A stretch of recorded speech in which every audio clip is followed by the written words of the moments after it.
Once they decided to have that summit in downtown Toronto, anybody who pays attention to the history of summit protests knew exactly what was going to happen, and exactly what we said was going to happen happened.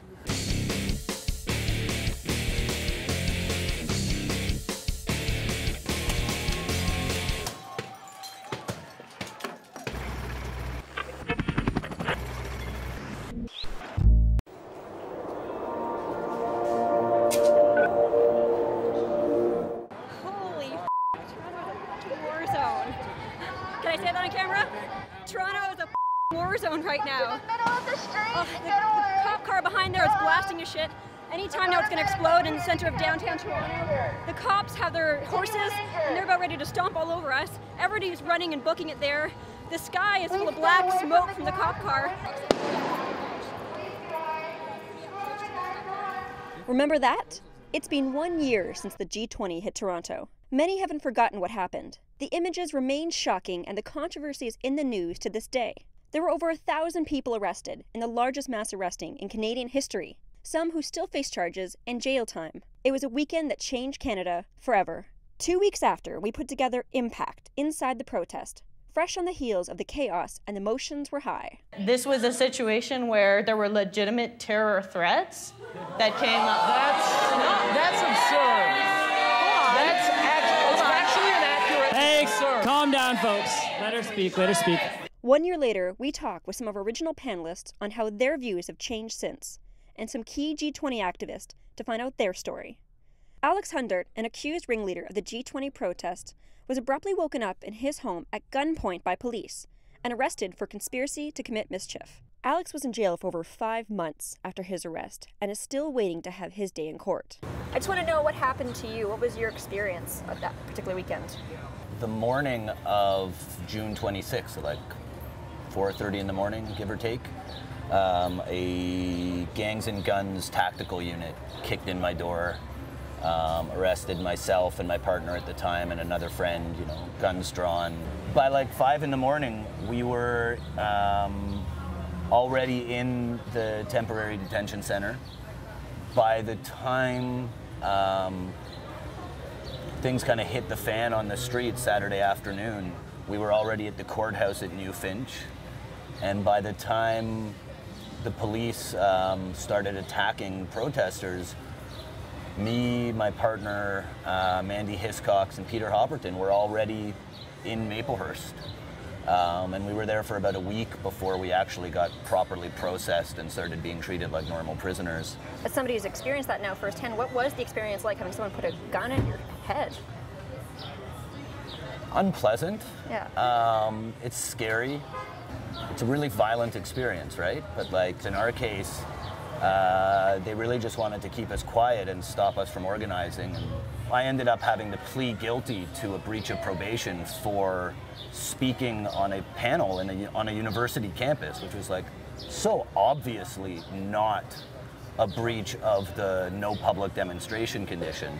Now you were targeted, and so was several other organizers, so why specifically were you targeted? Well, I mean, one of the reasons I was targeted specifically is because I tend to be a very vocal proponent of direct action and radical grassroots organizing, and have been very public and open about that, and have been part of a group for years that has been doing almost entirely classical kind of non-violent direct action stuff. I mean, our standard tactic is to climb on the roof of a bank and drop a banner. I mean, hardly dangerous stuff by any means. This is kind of an infringement of your civil rights, though. You hadn't done anything. No, and I'm not actually accused of having done anything other than talking, writing, and planning protests. It's really thought crime stuff.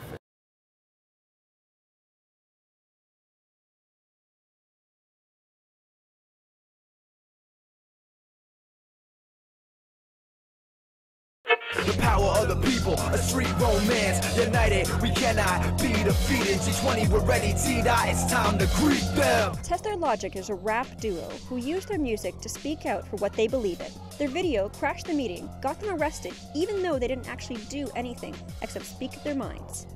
Now, why were you guys arrested? Well, we were arrested because we put out this video called Crash the Meeting. We were targeted as musicians for our music. Yeah. We were also in the protest as well. We took part in some of the, a bunch of the different days that were going down. So we were very visible to the police. They saw us in the streets with our comrades, so. Okay.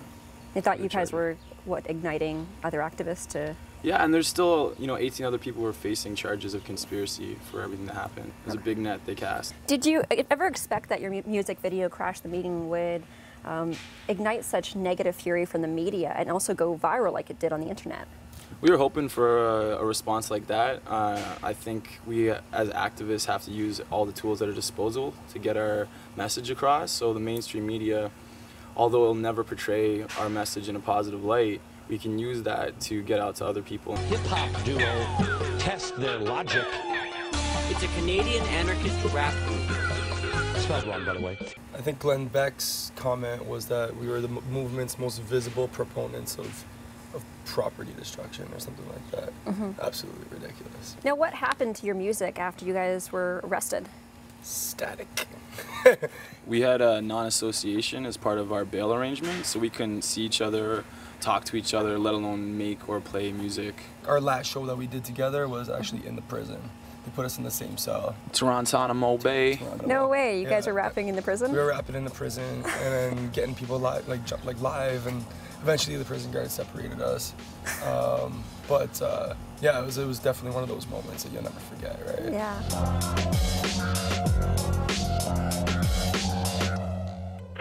Byron Sonny had a fascination with the G20 security. He took video of the fence and posted it on YouTube. Being a tech and science nerd, he also had lots of chemicals and materials at his home. All of this led him to be a target of the police. Before the weekend even started at the G20, you were arrested. Yes, I was arrested on the Tuesday preceding the weekend. Yeah, just hopped on a TTC bus to actually head down to the hack lab that day. And I hear this bam, bam, and it pulls over and I'm like, okay, well, must be an ambulance wanting to get by. And a police officer walks on, I'm just like, okay. And it's like, are you Byron Sonny? And then I'm like, oh, hell. What were the events that led up to that? I've been committed to trial on charges of unlawful possession of explosives ingredients, as well as counseling to commit mischief that was not committed. There was originally some weapons dangerous charges, and for potato cannons, of all things, that we would just take out to the back of the cottage and just fire at pieces of plywood. So most of that has since been dismissed. But the standard for going to trial with evidence is very low. Yeah. Just as long as you can argue about it, then you can go to trial about it. So. But one of those things, like you said, was they charged you that you were going to bomb the G20? Yeah, they made up a whole bunch of crazy stuff like that. So. Yeah, oh my God. All of it's completely untrue, of course. So. Yeah. Do you think they arrested you more because you kind of embarrassed them? I think that's definitely part of it. There's $1.2 billion going towards this, so they sort of need to make somebody pay for these things. What was your goal, though, in doing it? Well, I have to be kind of tricky treading this line. Absolutely. Just because I don't want to talk about my defense or things like this. But one of the things I've always done over the years is just to try and figure out what sends up flags. Like what does a person have to do to get on the no-fly list? How really free are we in this country?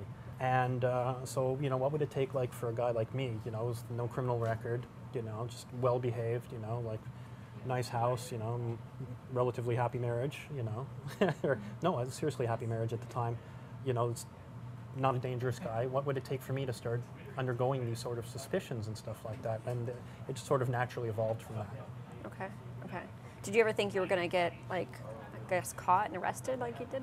I thought the most I would get was maybe a visit from CSIS at the house to just say, Mr. Sonny, we've noticed you, taking video of the fence and stuff, and we just want to, vet you as a non-threat or something like that, and just maybe they'd ask me a few questions, but yeah, it just really, wow, got a lot heavier than I thought it would. Yeah.